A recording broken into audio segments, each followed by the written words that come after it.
Actually, yung performance ni Ysabelle Ysmael gives me the vibes of Cinderella nung nagbo-ball dance na sila.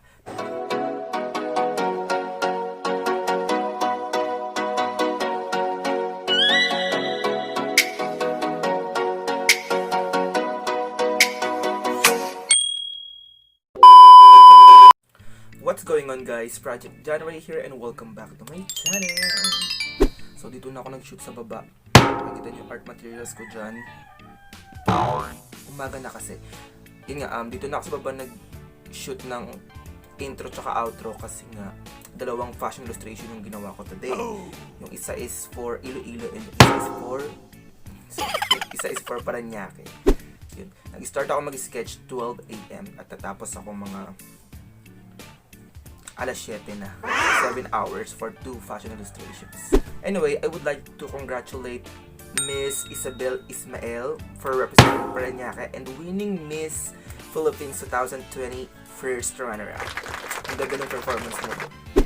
Actually, yung performance ni Ysabelle Ysmael gives me the vibes of Cinderella nung nagbo-ball dance na sila. Pero ayoko maglagay ng clip dito kasi nga baka ma-copyright ni Lolo YouTube. Oh, come on! Anyway, itong gagawin kong fashion illustration is representation ng nung final look niya during the coronation night. That is why, without any further ado, let's get started.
A few moments later.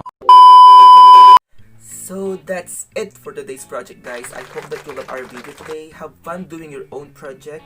And if you haven't, subscribe to my YouTube channel. And if you love fashion illustrations, arts and crafts, and some sort of, please consider subscribe and do not forget to ring the notification bell for yourself to get updated on my next project. Message me either on Facebook or Instagram or wherever you're comfortable to use. But I will definitely reply to your message, and that is for sure. Besides, I do love to talk with random people, but as long as you're nice, then I'm going to reply.